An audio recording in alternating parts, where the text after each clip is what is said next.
আল্লাহর নবী রাহমাতাল লিল আলামিন সরকারে দু আলম নবী শাফায়াতুল কান্ডারি নবীজি পৃথিবীতে আসার 1000 বছর আগে তুব্বে আউয়াল হুমায়রি, ইয়ামিনের বাদশাহ তুব্বে আউয়াল হুমায়রি, উনি তার পুত্র সন্তান হত্যা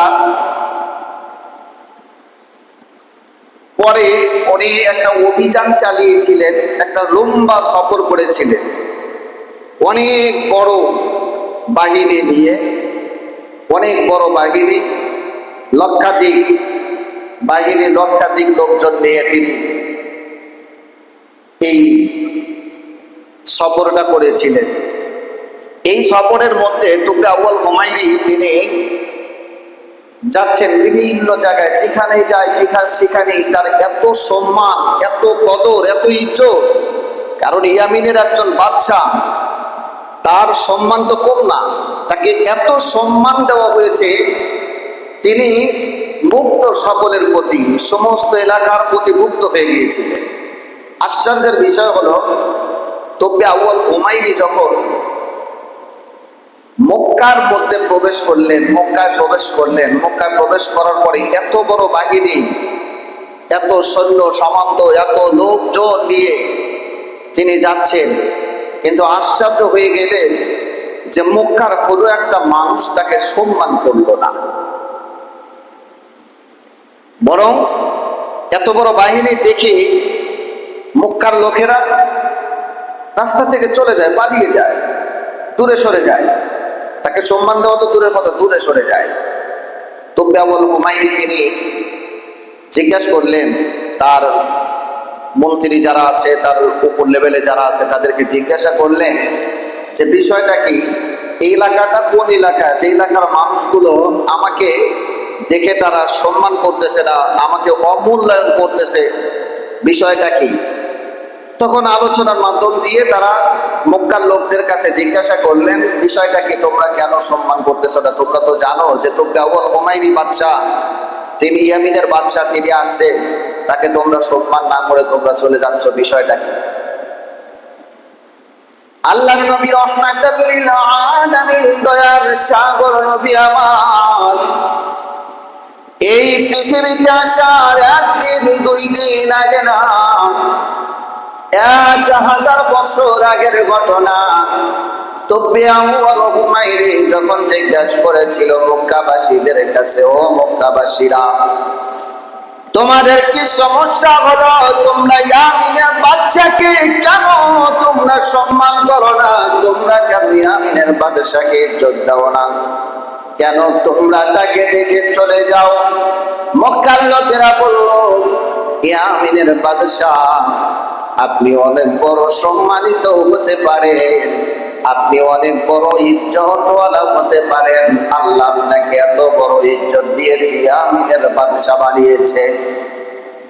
বাদশা নামদার, আপনি তো জানেন না এই মক্কার বুকে এমন একটা ঘর আছে, যেই ঘর সারা দুনিয়ার মানুষ সম্মান করে, সারা দুনিয়ার মানুষ এই ঘরটাকে ইজ্জত দেয়, এই ঘরটাকে সম্মানিত করে।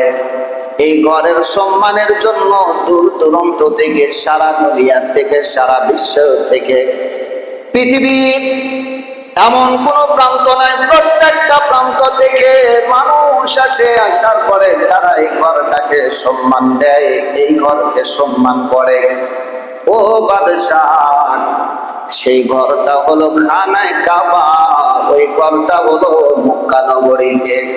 আর আমরা মক্কার মানুষ, মক্কার মানুষেরা তারা অন্য কাউকে সম্মান দেয় না, কারণ অন্য কাউকে যদি সম্মান দিতে যায় তাহলে তাদের চিন্তা চেতনা হলো এই মক্কা নগরীতে সম্মানিত একটাই ঘর আছে, একটাই জিনিস আছে, যেটা হলো ঘর, আল্লাহর ঘর খানায়ে কাবা।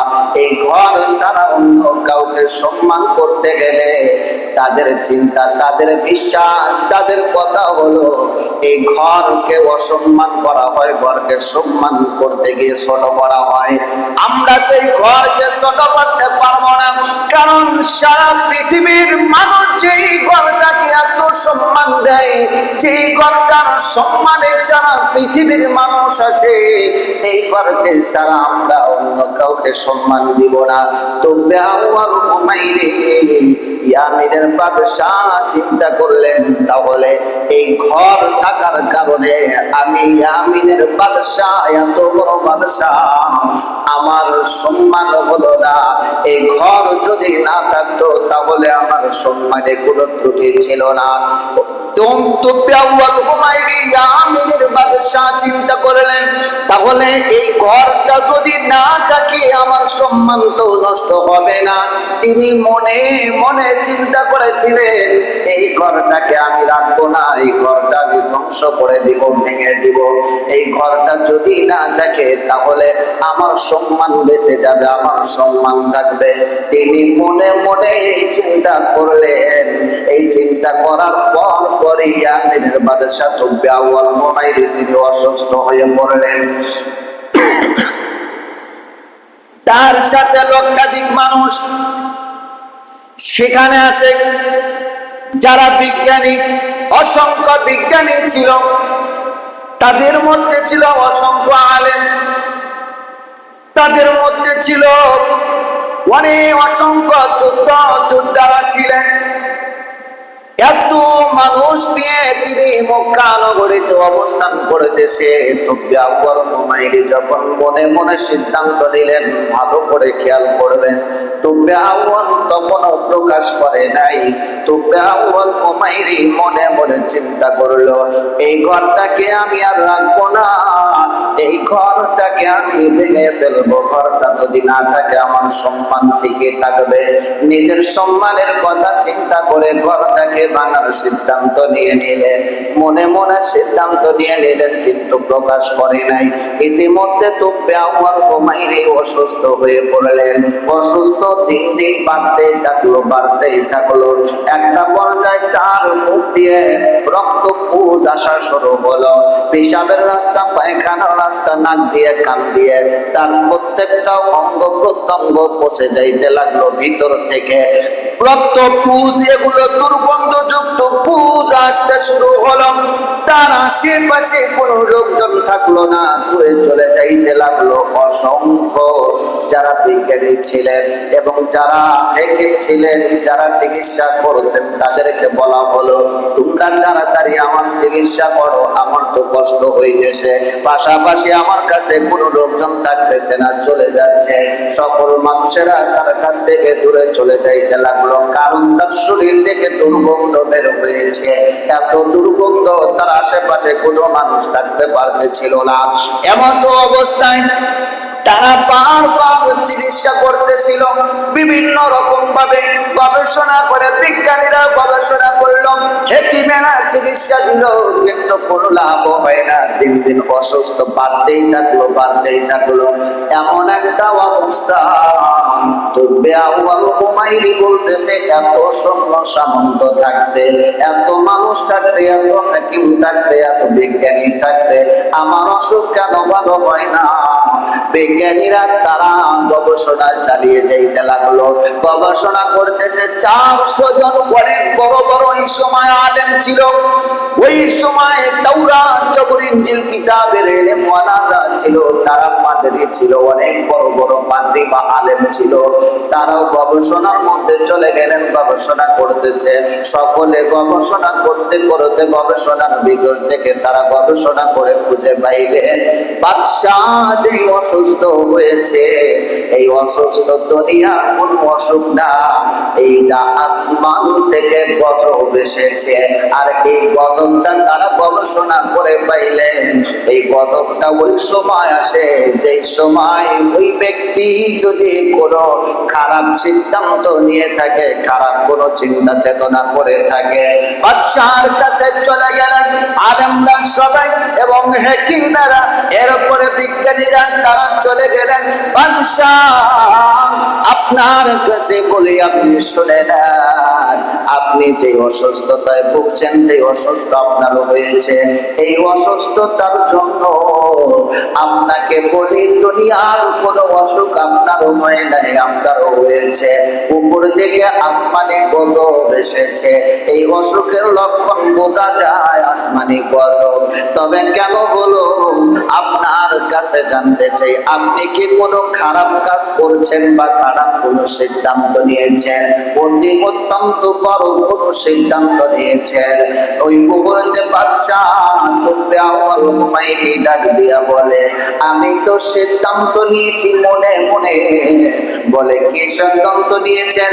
বলে আমি এখনো প্রকাশ করি নাই, শুধু মনে মনে সিদ্ধান্ত নিয়ে ফেলেছি যে ঘরের কারণে আমার সম্মান হলো না, ওই ঘরটা যদি আমি ভেঙে ফেলি, ঘরটাই যদি না রাখি, তাহলে আমার সম্মান নিতে কেউ পারবে না, আমার সম্মান বেড়ে যাবে, মক্কাবাসীরা আমাকে সম্মান করবে।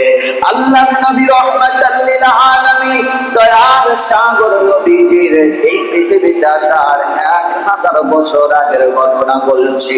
তুব্বে আউয়াল হুমায়ুনি তিনার লোকেরা বলতে লাগলো, বাদশাহ আপনার এই সিদ্ধান্ত থেকে সিদ্ধান্তকে পরিবর্তন করতে হবে। আপনার এই সিদ্ধান্ত যদি থাকে তাহলে অসুখ ভালো হবে না, আপনার এই সিদ্ধান্ত পরিবর্তন করতে হবে এবং ভালো কোনো কাজ করতে হবে। যদি আপনি সিদ্ধান্ত পরিবর্তন করে ভালো কোনো কাজ করেন তাহলে আপনি সুস্থ হবেন, আর তা না হলে দুনিয়ার কোনো ডাক্তার, দুনিয়ার কোনো ঔষধে আপনার অসুখ ভালো হবে না।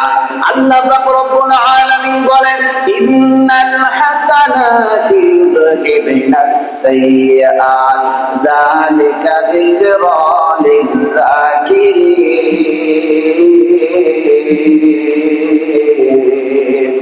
আল্লাহ পাক রব্বুল আলামিন বলেন, অবশ্যই অবশ্যই ভালো কাজ মন্দ কাজকে মিটিয়ে দেয়। যখন কোনো মানুষ অন্যায় কোনো কাজ করেছে, কোনো গুনার কাজ করেছে, সাথে সাথে দেরি না করে সাথে সাথে সে ভালো কাজ করবে। ভালো কোনো কাজ করার সাথে সাথে আল্লাহ পাক রব্বুল আলামিন অন্যায় গুনাহগুলো আল্লাহ তাআলা মাফ করে দিবে। তো আউয়াল হুমায়ুনি তিনি অসুস্থ, এতটা অসুস্থ, ভয়ানক অসুস্থ, সবাই তার কাছ থেকে দূরে চলে যাইতে লাগলো। ওই মুহূর্তে তিনি সিদ্ধান্ত পরিবর্তন করলেন, সিদ্ধান্ত পরিবর্তন করলেন। আমি যে ঘরকে ভাঙার সিদ্ধান্ত নিয়েছিলাম, এই ঘরটাকে আর ভাঙবো না, এই ঘরটা আমি রাখবো।